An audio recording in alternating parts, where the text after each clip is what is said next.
de reconnaître notre frère, monsieur et madame Van de Wack, notre frère monsieur Van de Wack et sa dame, comme ancien pasteur honorifique de cette église. Mais juste avant que nous allions vers monsieur Van de Wack, un mot témoignage lui sera apporté, il apporte un mot témoignage, le mot de la parole ce soir. J'aimerais qu'on tourne nous-mêmes dans la parole de Dieu, dans Hébreux, Hébreux chapitre 13.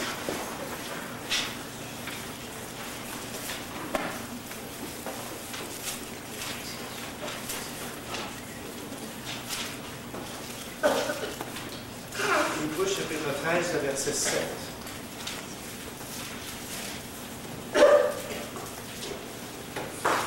C'est écrit: souvenez-vous de vos conducteurs qui vous ont annoncé la parole de Dieu. Considérez l'issue de leur vie et imitez leur foi. Imitez leur foi. Dans Philippiens, alors on va tourner notre texte, dans l'Épître aux Philippiens, au chapitre 2, le verset 29.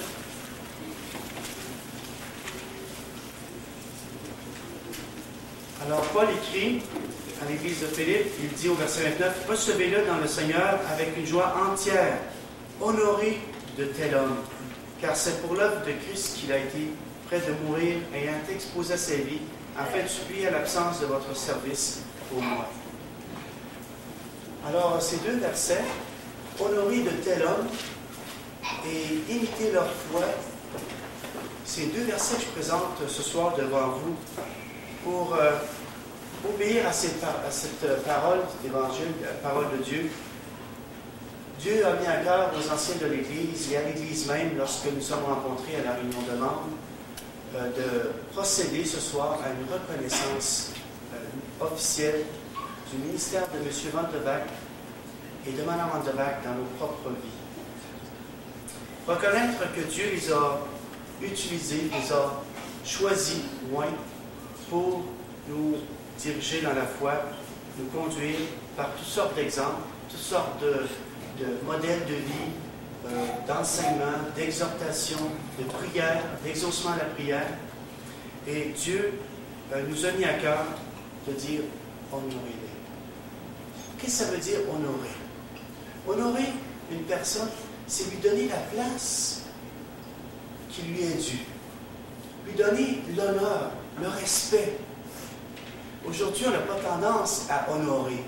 Une société plutôt qui, on a tendance à plutôt, aussitôt que quelqu'un lève la tête un petit peu plus haut qu'un autre, et on a tendance à...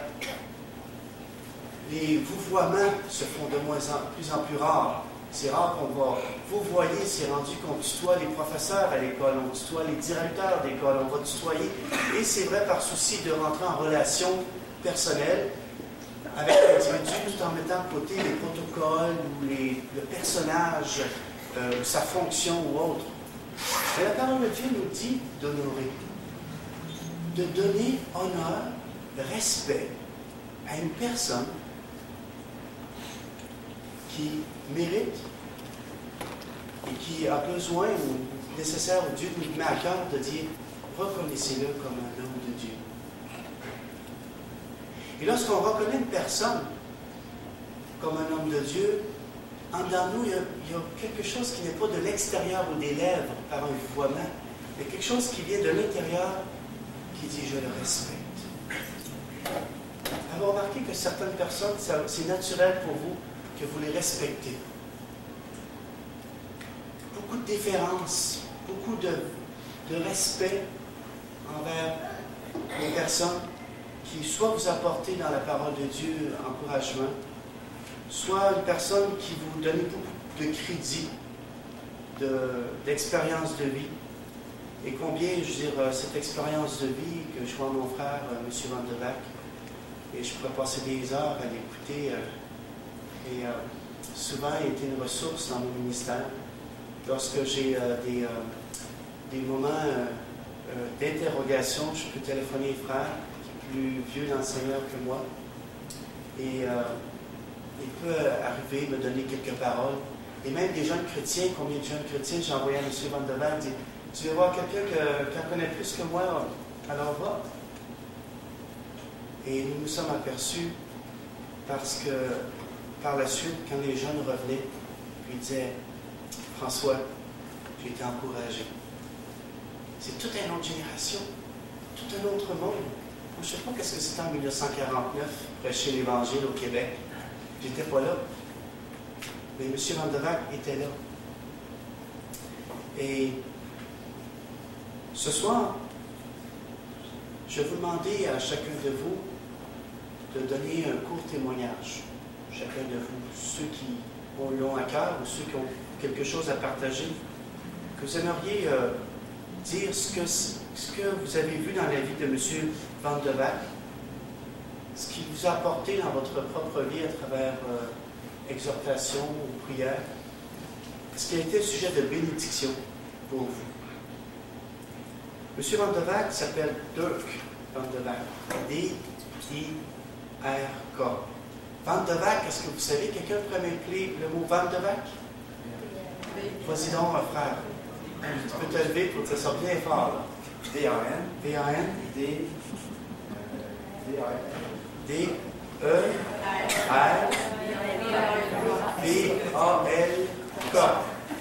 V-A-L-K. Alors, Vandevac. Alors, c'est intéressant déjà, juste à écrire le nom de notre frère Vandevac. De quel pays vous pensez que M. Vandevac provient ou est né? Hollande. De quelle ville, c'est bien ça? De quelle ville il est né? En quelle ville? En Hollande. Alors, je vais vous le dire. Peut-être quelqu'un de sa famille? Quelqu'un peut nous dire? En Hollande?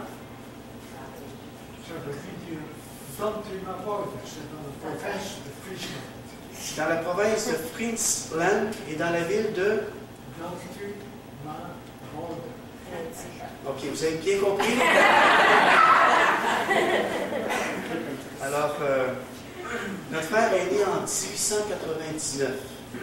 Alors, c'est avant 1900.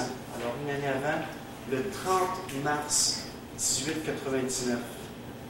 Il est venu au Canada le 23 juin 1923. Il a été marié en 1935 à sa chère épouse Gertrude Zigman. C'est bien ça, Zigman. Z-I-G-M-A-N. Zigman. Ah, c'est Zell, oui, c'est un L, Zil. Z-I-L-M-A-N. Merci beaucoup. Ils se sont mariés le 13 septembre 1935 à Québec, dans la ville de Québec. Et je pense que les anciens, parmi les anciens, notre frère est vraiment un ancien. Est-ce que vous aimeriez prendre la parole, frère et sœur? C'est à vous, j'aimerais vous laisser quelques paroles, quelques mots. Vous avez juste à vous lever de votre place et dire quelques mots de témoignage de la vie de M. Vandevac. Est-ce qu'il vous a apporté quelques bénédictions ou quelques qualités que vous voyez en lui et sa femme?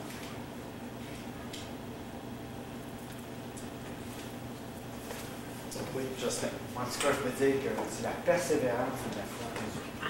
Et je peux voir que c'est une Persévérance. persévérance expert. Je ne sais pas comment c'est mot je pourrais employer. Avec ténacité, je peux dire que c'est. Merci. Madame Célène. Moi, c'est un couple que quand il me disait qu'il priait pour jour, qu'il priait pour moi, qu'il priait pour Roland, je savais qu'il priait. Ça m'encourageait tellement que j'avais l'air d'aller moi aussi pour prier. Puis, moi, c'est un couple qui m'a surtout marqué par ça, par la prière, la persévérance, puis ils s'informer. S'informer. Ils disaient, on continue de prier, puis c'est ça qui m'a toujours marqué. Merci. Marc. Moi, la première fois que je suis venu ici, c'était un mercredi soir à une réunion de prière. Et on s'était divisé en 3 ou 4 cercles de prière. J'étais avec les Vandevac. Et lorsque je les ai entendus prier, pour la première fois, je n'ai pas eu besoin d'un dessin. Je n'avais pas besoin de rien entendre d'autre. Je savais que c'était un homme et une femme qui aimaient le Seigneur. Et le fait de pouvoir prier avec eux le mardi matin, je trouve que c'est tout un privilège.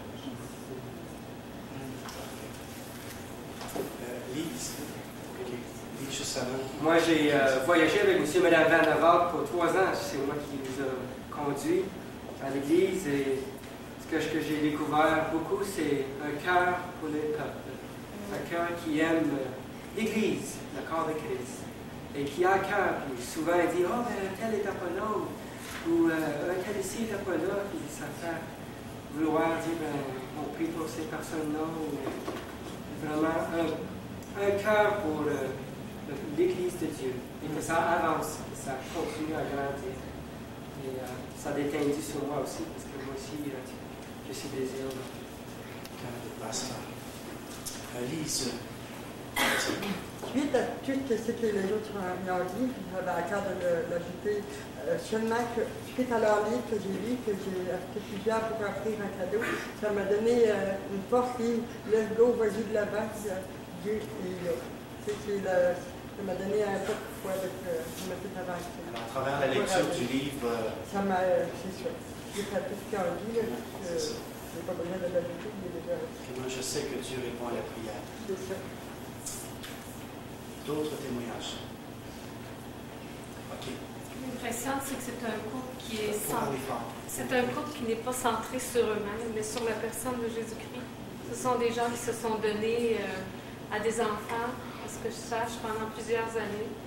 Et ce sont encore des personnes qui se donnent, même ici à l'Église. Ce ne sont pas des gens qui pensent à eux. C'est l'oubli d'eux-mêmes pour les autres. Ça me touche beaucoup. Clarence?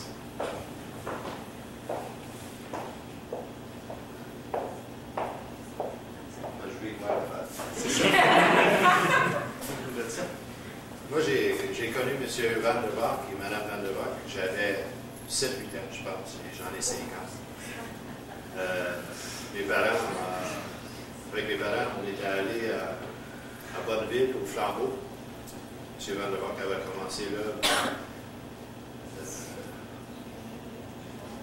du Flambeau, là, les petits-enfants orphelins. Et il y a eu beaucoup d'enfants qui peuvent dire merci pour l'œuvre de M. Van der Waal. Moi aussi. C'est que quand j'ai accepté le Seigneur comme mon sauveur, mon propre père est décédé à peu près 1 an après. Et c'est M. Van der Waal qui a pris la place.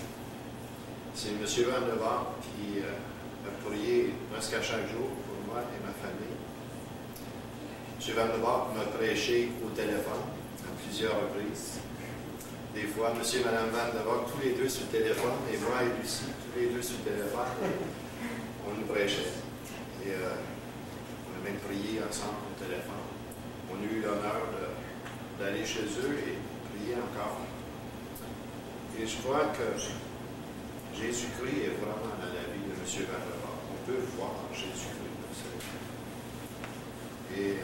Et donc, il a été une grande bénédiction pour moi. À chaque fois qu'il y a eu une épreuve dans ma vie, j'ai pu en parler à M. Van der Waal. Et la première chose qu'ils ont toujours fait, lui et sa dame, c'est on doit prier immédiatement. Donc, c'est des soldats pour le Seigneur. Et le combat, ils le font à genoux. Donc, pour moi, c'est un honneur d'être ici ce soir et dire merci.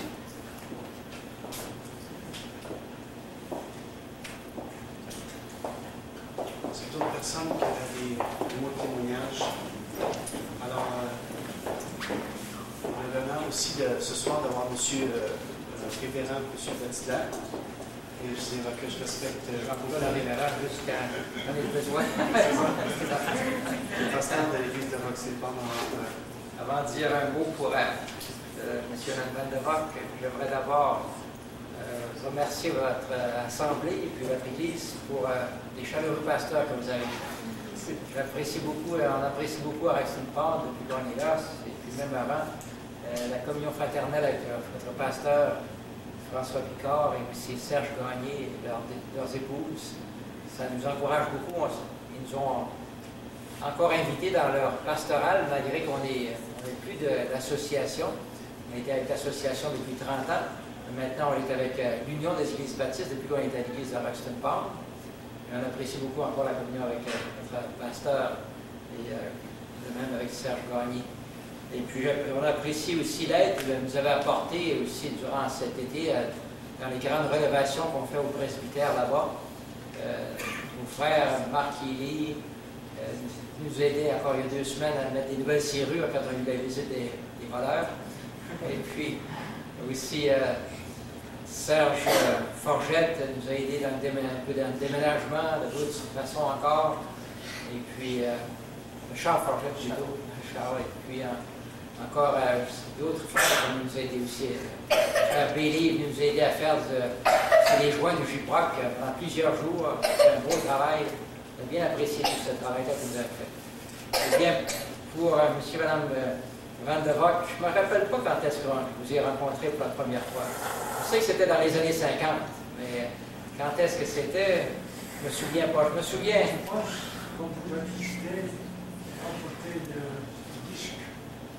C'est vrai, dans les années 50, avec Joie Cartier à Longueuil. On vous a rencontré à Montréal quand vous étiez jeune homme. Vous étiez avec votre père. À l'église de l'Est. Qui disait j'ai trouvé le Seigneur seulement maintenant, et ce que je peux faire pour lui, c'est emmener les jeunes aux réunions pour qu'ils entendent. Et là, en tout cas, ça fait plus de 30 ans, peut-être 35 ans.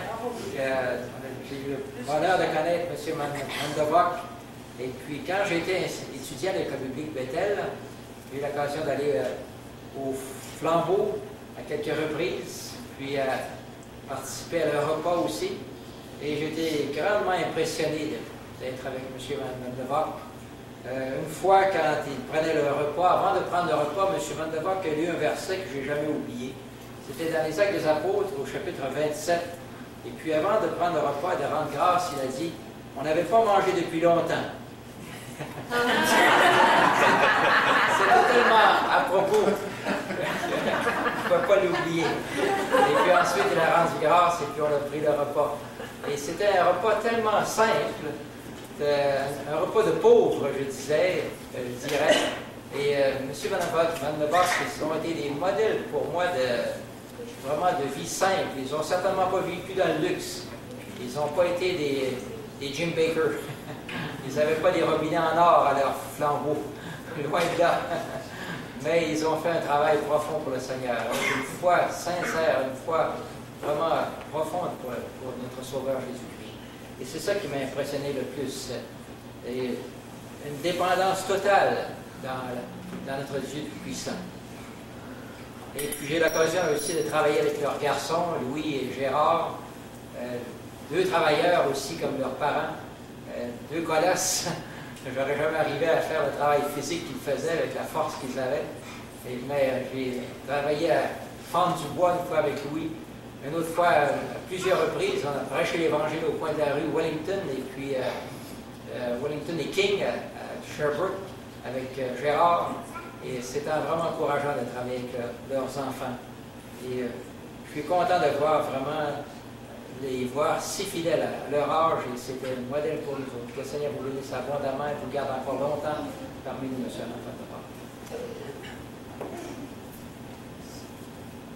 Merci, M. Petit-Dal. Le frère a quelque chose d'autre. Je veux juste rajouter une chose. Quand on a su que Charles avait la sclérose tubereuse, quand il avait 6 mois, les Van de Vock ont encore été un encouragement extraordinaire pour nous autres. Et puis je me souviens d'un verset que M. Van de Vock avait lu qui est très court, dans l'Ancien Testament, qui dit « Y a-t-il quelque chose d'impossible à Dieu? » Et c'est à ce moment-là qu'on a commencé à prier pour la guérison de Charles. C'est d'autres témoignages de frères, de sœurs. Moi, à chaque fois que je vais prier les mardis matin, je sors de la réunion de prière de l'appartement de M. et Mme Van de Vock. Je rencontre des gens qui sont en train de soit faire le ménage, une dame qui est là. Et à chaque fois, ou presque, que je lui adresse la parole, elle dit toujours ce petit couple-là, ils sont vraiment spéciaux. Puis là, elle commence à me dire, ils prennent des marches.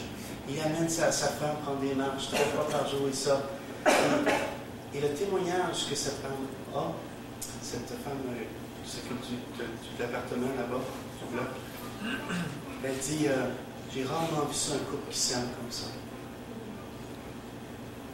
Et c'est ce qui, moi, m'a frappé beaucoup dans leur vie, c'est leur amour réciproque.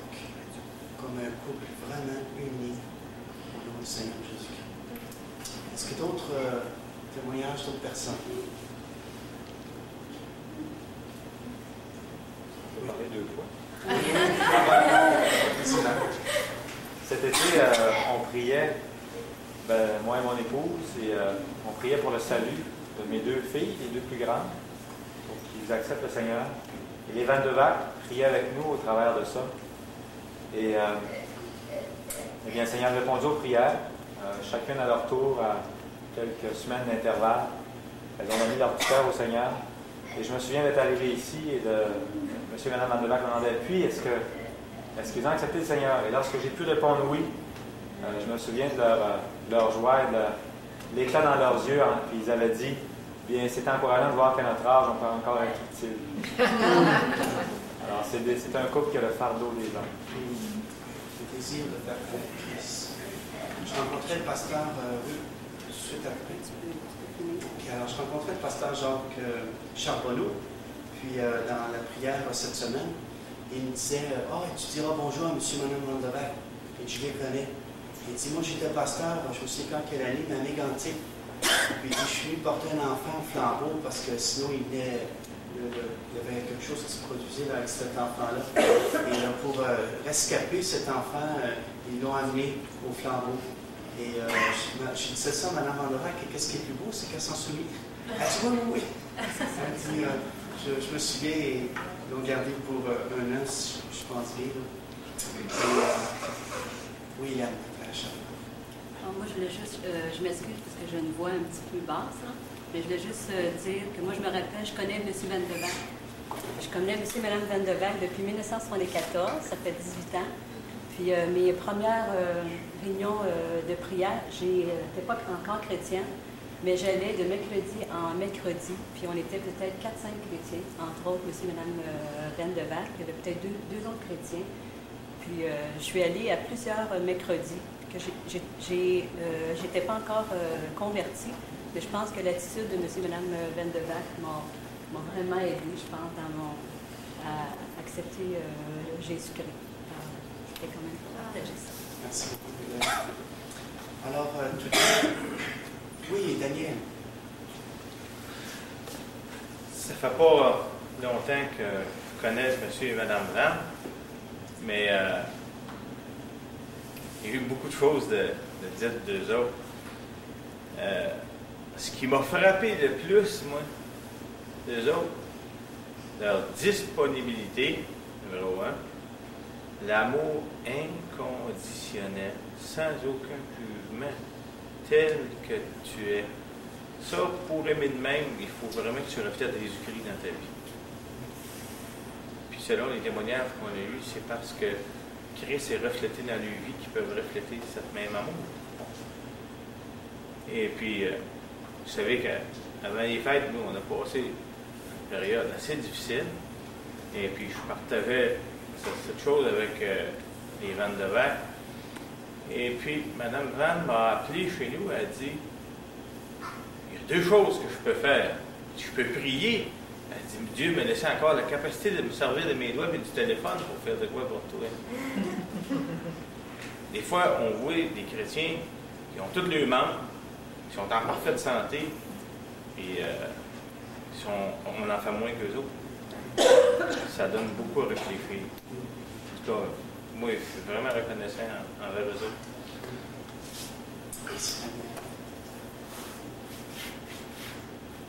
Moi, les premières fois que je viens enseigner ici à l'église, où j'ai été nommé ici comme assistant pasteur, M. Vandevac est venu me voir après un message que j'ai apporté. Il m'a dit, François, puis je vois son doigt, là, il me dit, prêche la croix. Oui. Prêche la croix. N'oublie jamais ça, François. Prêche la croix. dans l'épître de Jacques, c'est écrit « Tout don excellent », vous n'êtes pas obligé de tourner, « Tout don excellent et tout le cadeau parfait viennent d'en haut, du Père de la lumière, chez lequel il n'y a ni changement ni ombre de variation. Il nous a engendrés selon sa volonté par la parole de vérité, afin que nous soyons en quelque sorte les prémices de la nouvelle création. Et tout don excellent vient d'en haut. Et j'aimerais qu'on puisse aller dans un temps de louange. De louange vers Dieu qui a permis que ce cadeau, ce don que Dieu nous a donné de M. et Mme Vandevaart, on puisse louer Dieu à travers leur fidélité, que cette fidélité-là certainement vient de Dieu. Elle ne vient pas d'eux-mêmes. Alors louons Dieu. Alors le numéro 350.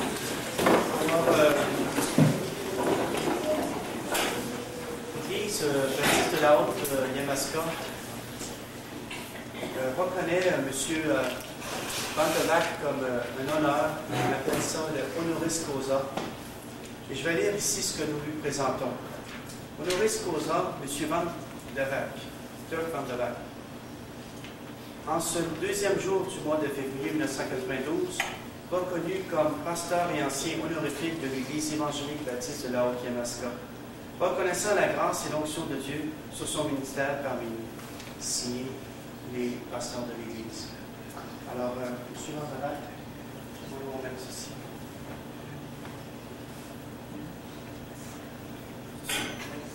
Et j'aimerais, demander à ceux qui veulent, entre autres M. Petitclerc, ceux qui sont anciens et plus vieux d'enseignants, et on va prier pour M. Vandevaart, on va lui imposer les mains, reconnaissant ce ministère. Alors, les hommes qui sont membres de l'Église peuvent venir ici, et on va mettre la main sur cette bienvenue, on vient ici. Alors, on va après l'autre, et on va prier pour M. Petitclerc. Restez assis, M.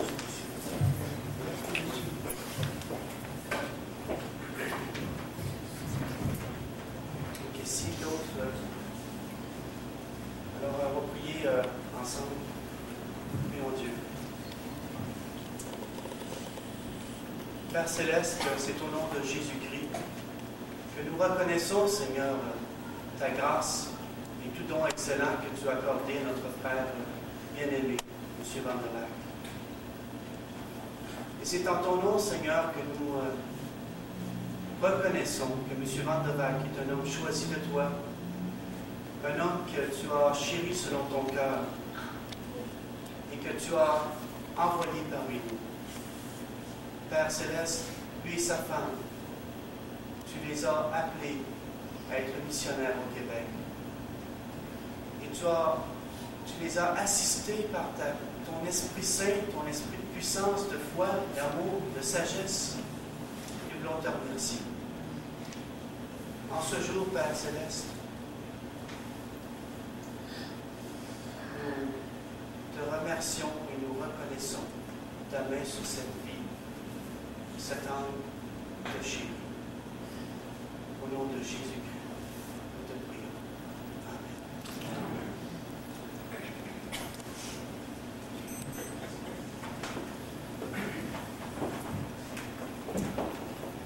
OK. Alors, maintenant, j'aimerais qu'on puisse on va demander à M. Vandevaart, je suis perdu de vous ici.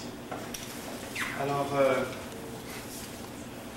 on va demander à M. Vandevaart d'apporter la parole de Dieu. Je lui ai demandé, j'ai dit, M. Vandevaart, je veux dire, certainement Dieu a un message pour nous,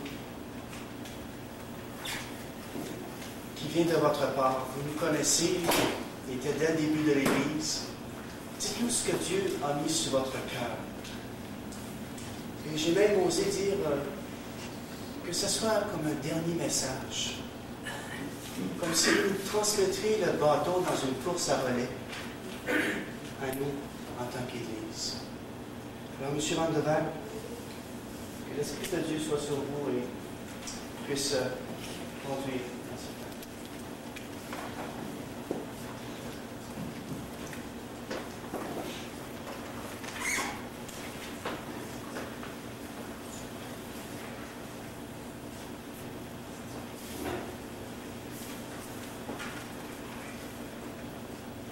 Lisons justement, homme faire en Hébreux 13, 8.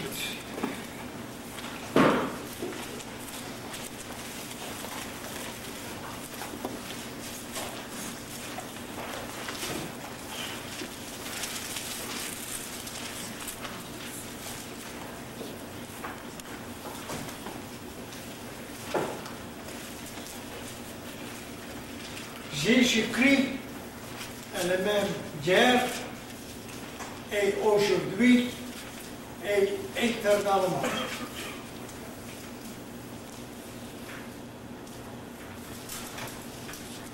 Vous savez, je n'avais jamais pensé que Dieu me donnerait une si longue vie. Quand j'avais 7 ans, j'ai manqué de me noyer. Je suis tombé dans l'eau. Et quand je venais à la surface pour la 3e fois, quelqu'un a pris mon pied et là j'avais encore la force de marcher à la maison. Ma mère a pour 16 nuits veillé à mon lit.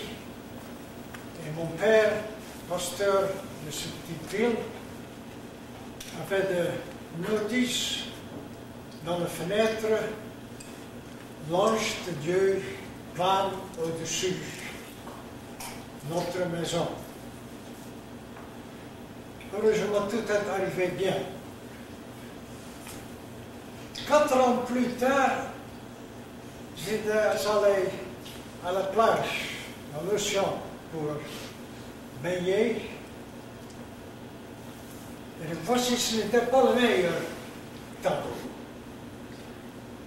Parce qu'aussitôt qu'on venait dans l'eau je dirais pas vers le rivage, mais loin du rivage. Je commençais à nager un petit peu, mais je ne pouvais pas crier au secours. En hollandais dit help, help, help. On a ce mot aussi en anglais. Et donc, un bande entre 10 ans s'est formé comme ça, et s'est entré dans l'océan. Parce qu'on avait peur et donc, le premier effet déjà ma main est goût, terrible vague, et je pense ça m'a fait. Mais non, bien entendu, il m'a pris de nouveau. Je dis, Seigneur, sans doute, tu as quelque chose, moi, dans la vie. Je dis, 2 fois, tu as sauvé ma vie. Comme je disais, je suis venu au Canada. Et donc, quelques années plus tard, à Vancouver, j'avais repris ce que j'avais appris à une école d'horticulture. Donc, comme il y avait tant de maisons neuves, j'allais là et je dis, est-ce que je peux faire un gazon pour vous? Bientôt, j'avais 4 ans travaillant pour moi et nous avions beaucoup à faire. Mais, qu'est-ce qui est arrivé? Un pasteur était venu du Texas, directeur d'un séminaire. Et alors, mercredi soir, nous n'allions jamais à l'église en Hollande. Mercredi soir, je disais bien, c'est mieux que je fasse entendre cet homme. Et bien, Dieu m'a donné un appel. Il dit, j'ai besoin de toi, abandonne tout ici et prépare-moi pour le ministère d'une manière ou d'une autre. Et c'est ce qui est arrivé. Le lendemain, je dis, oh, non, je veux continuer avec le travail ici, mais c'est encore plus fort. Je n'ai pas pu le refuser. Même un des 4 était devenu à la tête de Château-Lake-Louise, le jardin là. Il m'a dit, est-ce que vous ne voulez pas venir m'aider? Là, j'ai passé l'été et ensuite j'ai pris le train pour Seminary Hill, Texas. Là, après quelques mois, on m'a dit, mais vous savez trop, vous devez prendre l'université. J'avais 3 frères en Londres, mes 3 frères qui avaient passé ou qui étaient en train d'aller à l'université aussi bien que ma sœur aînée. Donc, naturellement, je dis maintenant, je veux leur montrer aussi quelque chose. Et donc, Dieu m'a béni et tout est allé bien. Après cela, je suis retourné au séminaire justement pour l'été et pour prendre un deuxième cours. Là, il fait chaud, bien chaud en été. Et voici, je devais être une femme avec le lavage. Et rien de moderne, parce qu'on avait des cuves d'eau bouillante qu'on entrait dedans. Et tout à coup, à un moment donné, heureusement, j'étais près de la porte et je me sauvais autrement, je serais tombé et perdu connaissance. Mais tout est allé bien. Seulement, j'ai passé la nuit en prière parce que je disais, Seigneur, je ne peux pas rester ici. Ce climat n'est pas bon pour moi. Qu'est-ce que je dois faire? Et Dieu me disait, Toronto. Seigneur, qu'est-ce que je dois faire à Toronto? Et de nouveau, il répétait plusieurs fois, Toronto. Donc là, je suis allé à Toronto, et d'une autre, je suis en contact, on m'a dit, quelqu'un pasteur au placé, qui vous connaissez le français, mais vous devez aller comme missionnaire à Montréal, parce que là, on a besoin de missionnaires. De même, je suis allé, et il y avait un professeur qui était tout le temps malade, donc j'ai plus enseigné que même ça allait bien. Et donc, au printemps, on m'a envoyé dans une petite place au Nouveau-Brunswick. Et là, vous savez, souvent on me demande, quand est-ce que tu étais converti? Quand est-ce que tu étais sauvé?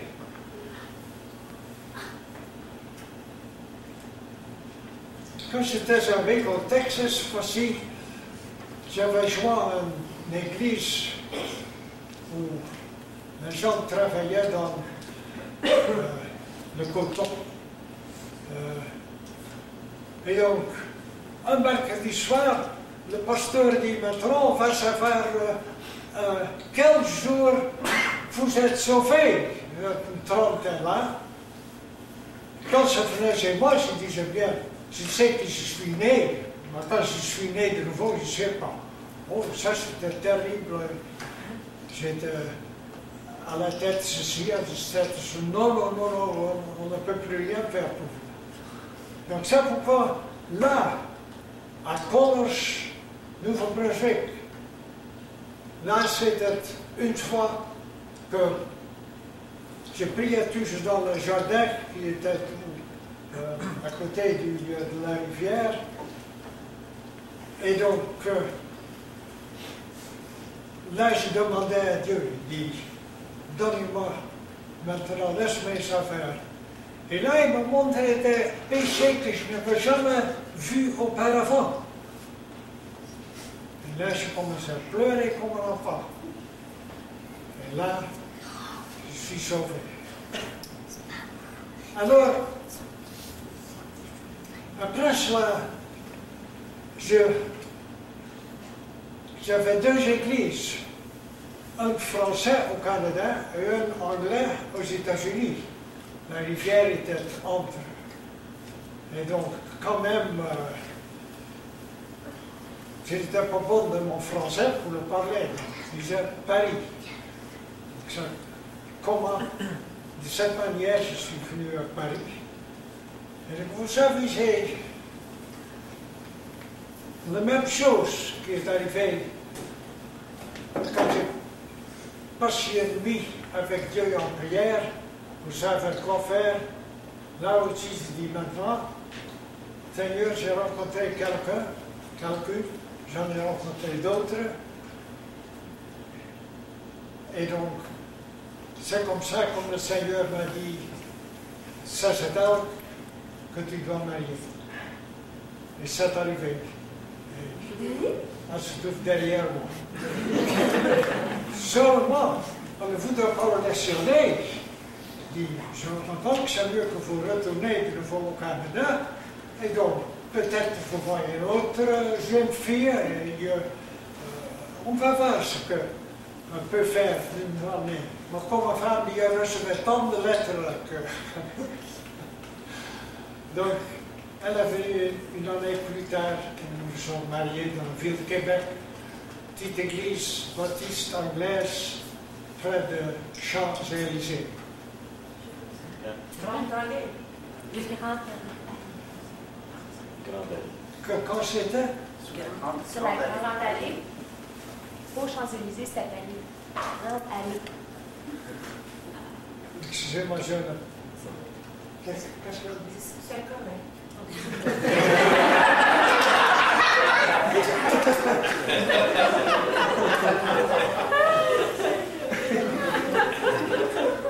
Alors, nous sommes allés à Montaigne, au Brunswick.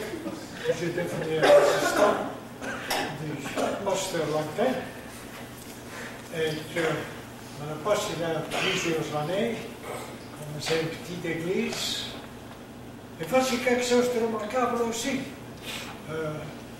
Une de notre église disait, vous devez aller à un tel village. Là, je suis allé de maison à maison.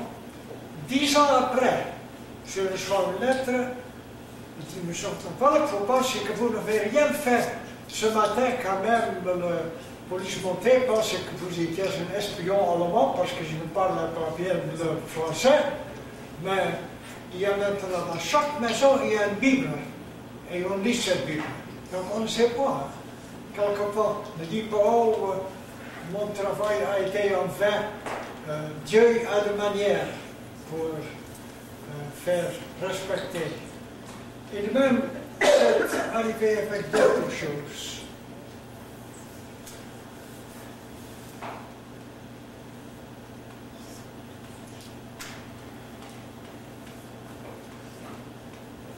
Maintenant, c'est un missionnaire, ce qu'on a dit de la mission de la Grande Ligue.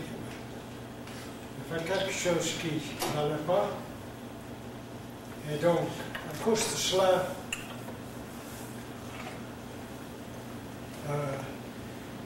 j'ai donné ma démission. Ensuite, j'ai fait 3 voyages dans l'Ouest. Pour trouver peut-être quelqu'un qui pouvait être pasteur pour les Français. Et donc, alors on est allé à Steinbeck, Manitoba, à peu près 30 000 de Winnipeg. Il a fait une chose merveilleuse là. Est-ce que là, je me glorifie de cela? Non, je pense mieux.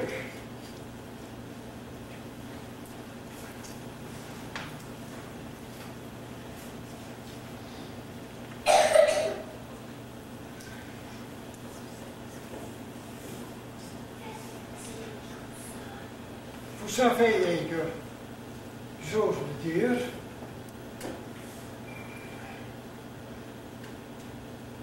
un prêtre était allé avec l'autre prêtre qui allait pour prêcher près de Campbellton. Alors, l'homme dans l'anneau s'est approché de lui et dit, c'est curé de temps, il vient ici prêcher pour une semaine. Et sans doute, vous aimez l'entendre.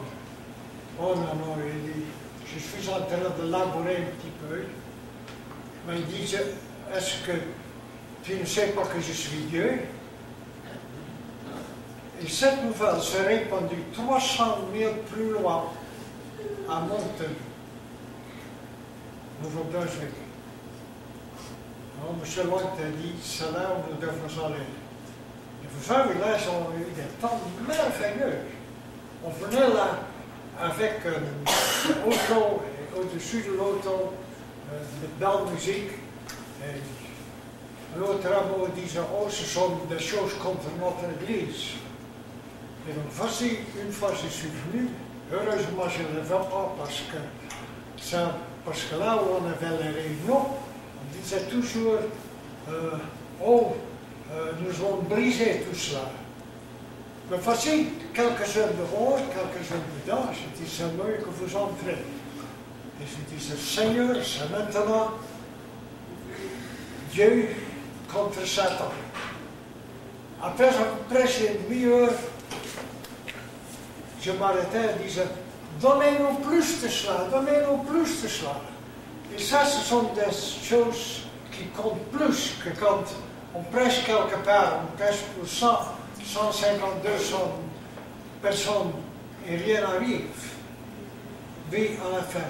Et comme ça aussi, ce petit village près de Monten, là je prêchais, comme ma femme dit, le bébé entre vos jambes, il court comme ça, et tu continues à prêcher, le peuple aimait cela.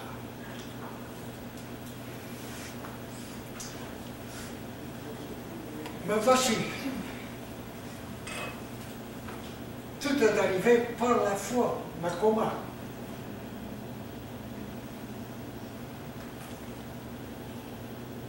J'étais à Monte 6 ans et j'ai trouvé que mon œuvre était finie là. Alors, après cela, je me dis, mais comment? Alors, on m'a donné une place près de la chute à Québec. Mais comment il est là avec tout notre bagage? Alors voici, justement quand j'avais prêché pour la dernière fois dans ce petit village que j'avais commencé l'œuvre, alors voici le diacre ou l'ancien conduisait à la maison et 2 minutes plus tard il sonne again et il dit, oui, il y a une voiture de déménagement là, presque devant votre porte. Et ce sont eux qui vivent. Si c'est bien. Il a arrangé, il a dit, c'est cool, mais où allez-vous? Je lui ai dit, si je vous rencontrerai à la chute, c'était lundi matin, c'était jeudi matin, vous pouvez être là. Et donc, jeudi matin venant, j'étais avec le pasteur Baptiste, et j'allais au village, et donc là, ce grand chose de déménagement se trouve devant la porte de l'hôtel. Je vais devant l'hôtel, je vais dire devant l'hôtel. J'ai dit, où est votre maison? Il dit, je vous laisserai savoir après le dîner. Là, j'étais vraiment contre le mur. J'ai prié Dieu et justement 2 minutes avant midi, est-ce que Jean Ponnevant a trouvé une maison? Nous avons une maison. Il y a une famille qui était pour venir ici et justement reçu une lettre qui ne viendra pas. Par la foi de l'honorer. L'après-midi, à 4 heures, on était là. Et tout était dépacté. C'était par la foi. Et nous, on aurait cela.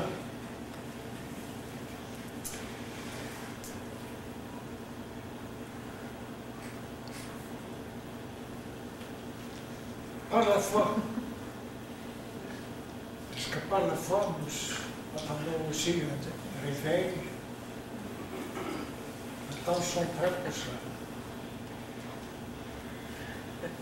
Nous prions pour cela, ma femme et moi, et heureusement plusieurs autres aussi, que ça arrivera. Par la foi, oui, par la foi. Avec ce beau passage, si vous dites à cette montagne, oh toi de là et jette-toi dans la mer, et vous ne doutez pas, vous croyez que vous demandez arrive, vous le verrez arriver. Gloire à Dieu. Nous comptons sur cela. Mais il y a une autre chose pour laquelle nous prions.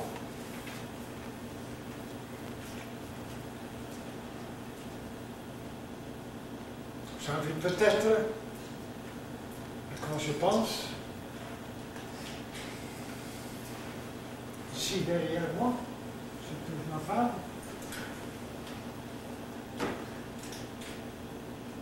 elle ne peut pas voir.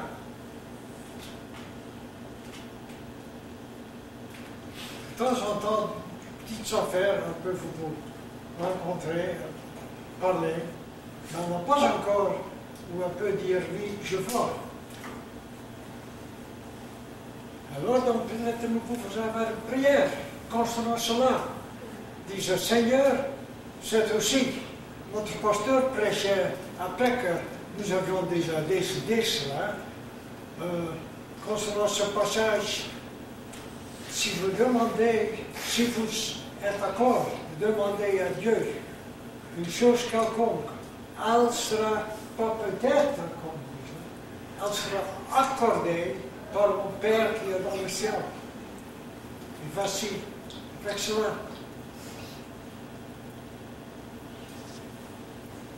Dieu ne passe mon cœur. Oh, il m'a dit, il a encore dit, hier à ma femme, il dit, oui, tu verras bientôt. Quand, Seigneur? Je ne sais pas. Supposez que par la prière de nous autres ici ce soir, que tout à coup, on dit, c'est impossible, non, de telle chose n'arrive plus. Qui sait?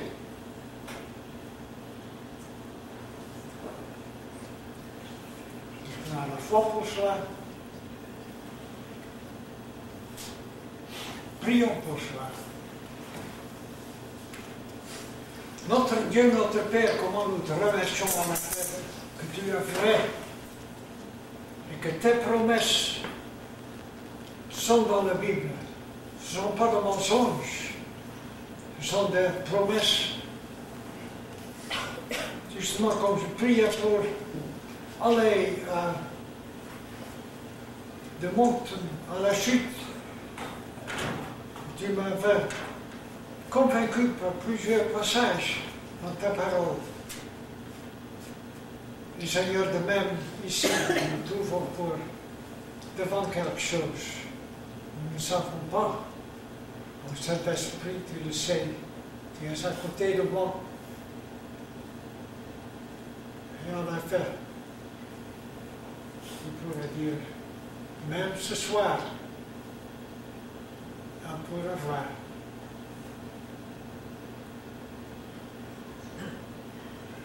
Seigneur, l'ange Gabriel, tu disais déjà à Marie, rien n'est impossible avec Dieu.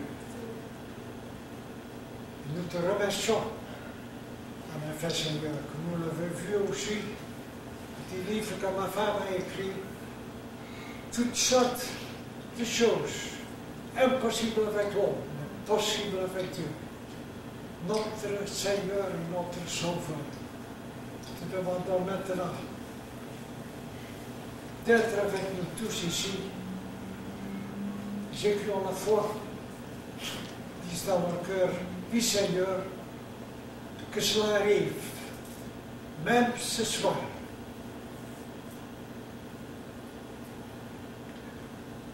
Va bénir, va exaucer cette prière. La nécessité saute. Et en effet, qu'on verra de nouveau. Amen.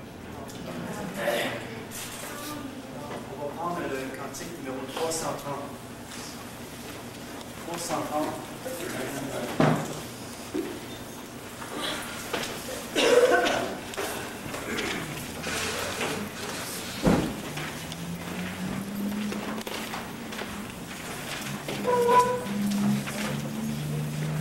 se lever pour chanter le numéro 330. Dieu cherche encore des hommes forts. Forts en lui par la foi. Fort parce que c'est lui qui lui donne la force. Dieu cherche encore les hommes forts. Ça applique les femmes aussi, sûrement.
Est-ce que vous êtes certain d'aller au ciel ce soir si vous mourrez? Est-ce que vous êtes certain d'aller au ciel en présence de Dieu si vous mourriez ce soir, monsieur et madame Vandevac? Oui, certain. Et si Dieu se présenterait devant vous et vous demanderait pour quelle raison je te laisserai rentrer dans mon royaume, pour quelle raison, monsieur ou madame Vandevac, vous répondriez à Dieu? C'est une bonne question. Une question qui a besoin d'une réponse. Après tout, j'ai toujours cru en Christ et Christ crucifié. Il a crucifié pour moi. Il a crucifié pour nous tous. Et de même qu'il a crucifié pour nous. Pourquoi? parce qu'il a pris de même nos péchés.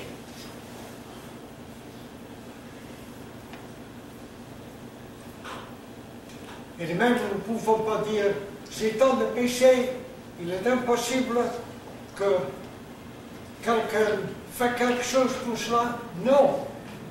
Christ est mort sur la croix pour ôter nos péchés.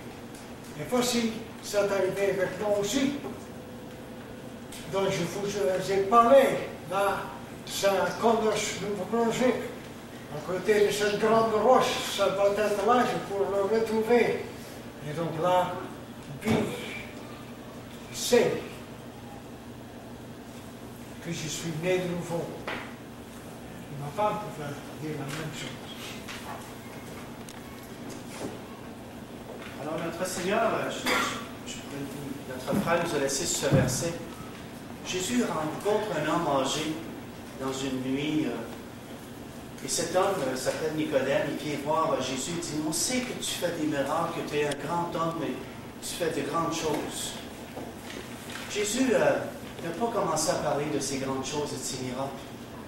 Il a tout simplement dit tout de suite à Nicodème, directement, si un homme naît de nouveau, il ne peut voir le royaume des cieux. Malgré la piété de Nicodème, malgré qu'il allait à la synagogue chaque samedi, malgré qu'il lisait l'Ancien Testament, malgré qu'il enseignait, soit à l'école du dimanche ou autre, et qu'il allait à son église, Nicodème, pour voir le royaume des cieux, devait naître de nouveau. Et ce soir, je te pose la question, est-ce que tu es né de nouveau?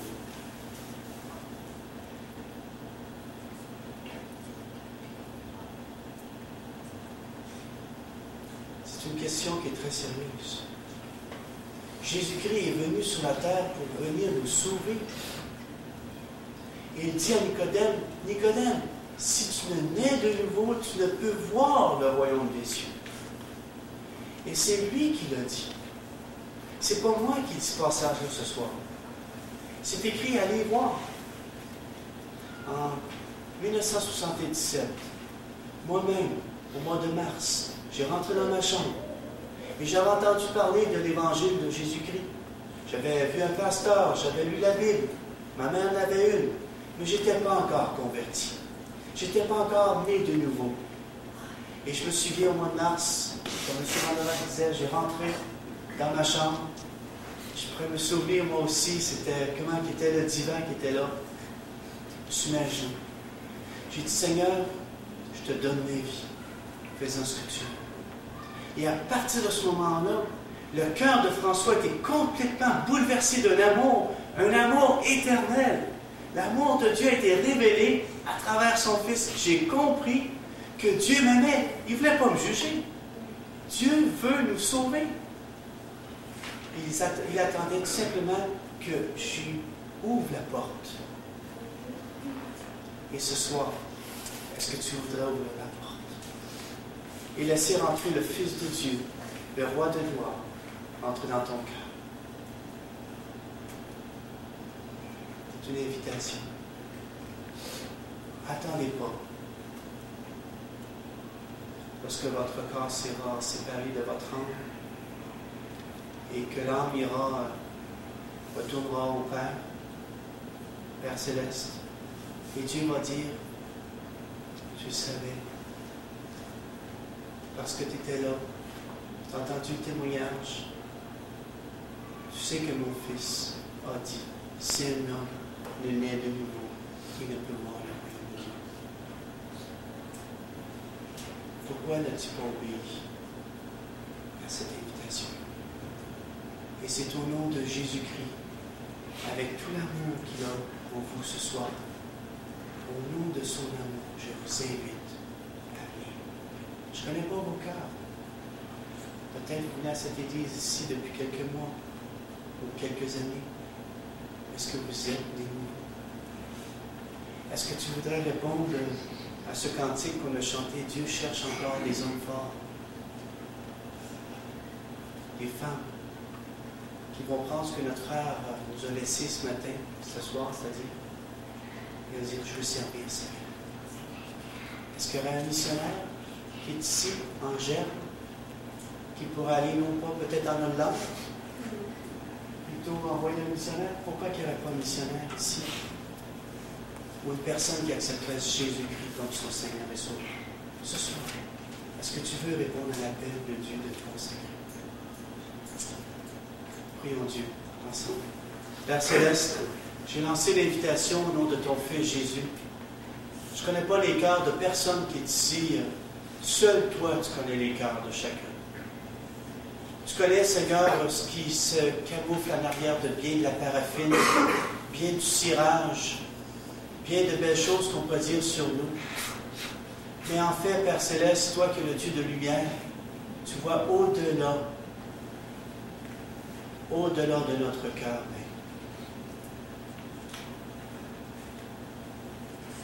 Tu dis dans ta parole que c'est toi qui sondes les cœurs et que le cœur de l'homme est bien tortueux. On cherche bien des détours. Et ce soir, au nom de Jésus-Christ, j'ai sans détour et j'invite, Seigneur, à venir à toi, à se confier à toi, à naître dans une nouvelle vie, à recevoir cette parole et d'accepter que Christ a donné sa vie et que cela suffit pour mon Seigneur. Père, que ton esprit se manifeste dans chacune des personnes. Remplis-nous ce soir. Et si quelques-unes ont été refroidies de manière quelconque, que ce témoignage, cette exhortation de notre frère M. Vandevac puisse fortifier nos âmes. Que nous nous rappelions que tu cherches encore des hommes forts. Appelle des ouvriers même dans cette Église. Appelle des futurs Seigneur entiers, pasteurs, missionnaires, à la gloire et à l'honneur de Jésus-Christ. Te prie. Amen. Alors, on a juste demandé un moment. Oh, oui. Vous savez, quand je parle dans un hameau, j'ai pris Jean 3,16. Vous savez ce que ça dit? Car Dieu est tant aimé, et mettez votre propre nom là, si vous ne l'avez pas encore fait. Tant aimé, tant qu'il a donné son Fils unique afin que quiconque, n'importe qui ici, croit en lui, ne périsse pas, mais pas en enfer, mais qu'il ait la vie éternelle. Tous ceux qui ne connaissent pas encore ici, qu'ils font cela, mais ça, et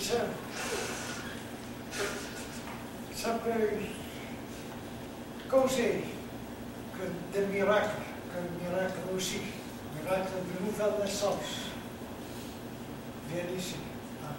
Merci, M. Vandevac. Quelle grâce que nous avons de Jésus-Christ. Vous savez, Mme Vandevac et M. Vandevac se sont mis ensemble pour écrire ce petit livre. Et ceux qui aimeraient avoir un livre, ça coûte 4 $, je pense, Mme Vandevac. Il en reste encore quelques-uns.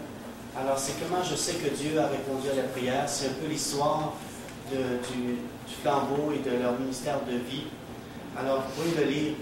Mais il vient à la pensée, imaginez-vous si Mme Vandevac aurait entendu pour écrire ce volume. Elle aurait pensé qu'elle aurait pu l'écrire en étant aveugle. Relire son texte, ça aurait été bien difficile. Elle a fini cette œuvre-là juste avant que Dieu lui enlève la vue. Et j'aimerais juste vous encourager, amis chrétiens. Est-ce qu'on est prêt ce soir à obéir Dieu puis à mettre tout notre service devant lui avant que peut-être que Dieu va enlever une capacité physique ou autre?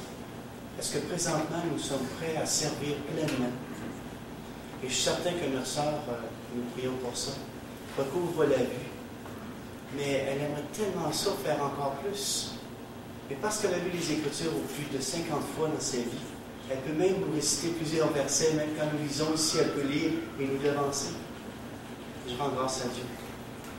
Je rends grâce à Dieu que Dieu a permis qu'elle obéisse au Seigneur et qu'elle puisse se mettre par écrit. Mais nous, est-ce qu'on est prêt à obéir de cette façon-là? Nous sommes invités. Alors, je finis avec ça. On a un goûter ce soir, c'est ça? On a bien goûté, Céline?